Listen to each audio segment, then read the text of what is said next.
The Star Fox franchise started as a harbinger of technological prowess. It was one of the first Super Nintendo games to offer 3D polygons in a world of flat sprites, while the N64 iteration delivered physical immersion with the Rumble Pack.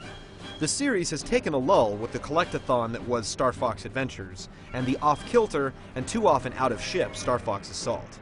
Star Fox Command for the Nintendo DS returns the series to its roots in several ways, but mostly by following the trends instead of bucking them.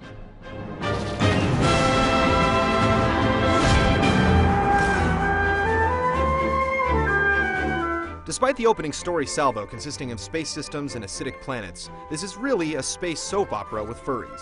One-dimensional foxes coo after spurned love. Mechanically inclined frogs discuss nuptials. A loner falcon has an existential crisis with a robot, and there's a dead wireframe pig trying to seek revenge. And they all love to go on and on about it. These are loquacious varmints.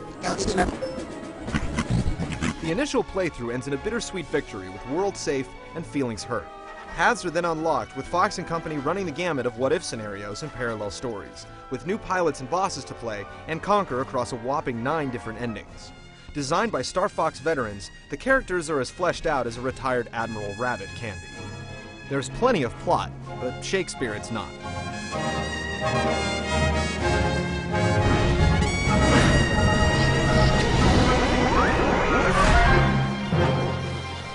As you progress, you'll have your choice of pilots to utilize for each mission.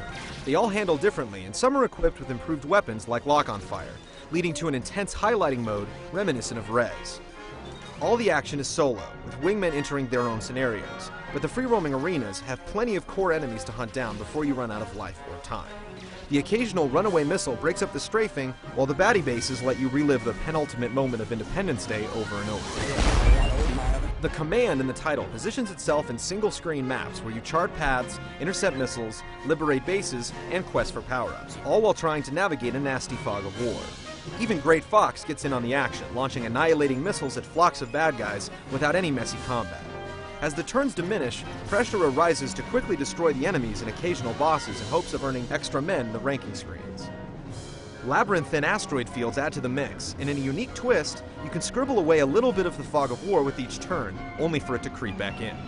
The levels are all pretty much the same, and without a crystal ball to see through the fog of war, some maps will have you constantly restarting as Great Fox blows up again and again. After a few endings, you'll care less and less about this anthropomorphic melodrama. Wi-Fi play is in full effect with friend codes and good old-fashioned dogfighting. A few new power-ups show up in this mode, but it plays predominantly the same as the single player. There's rumble support, and you can sample your voice for use in the game. It's nice that the single-player option has branching paths and multiple endings, but the game is extremely short, so it's a bit misleading.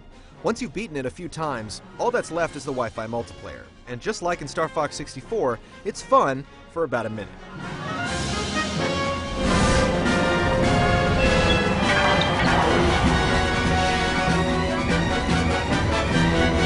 The stylus is the ultimate rudder and will have you flying in no time. Shooting through item rings, flipping U-turns, and dropping smart bombs is a cinch.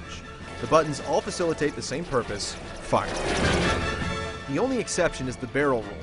Having to scribble from side to side to perform one while under fire and trying to steer the ship at the same time is not an ideal situation.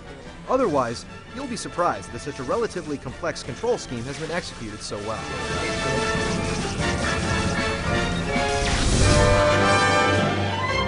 So here's a game that controls like a dream, features familiar fan favorites, has plenty of replay value, and an online mode. But when all the elements get mixed together, they congeal into something less than perfect. The initial playthrough is a lot of fun for the short time it lasts. But the more times you finish it, the more you see the different modes are just trying to distract you from the game's shortcomings. Star Fox Command is the odd game that is better in practice than theory. The distilled elements are fantastic, but the inner complexities don't gel completely. The game has tons of polish, but digging deeper, there's only a good game and not a vulpine venture into new worlds. Unlike prior Star Fox games, there are no on-rail levels, and the Landmaster tank is nowhere to be found. And so the wait goes on for a worthy successor to Star Fox 64.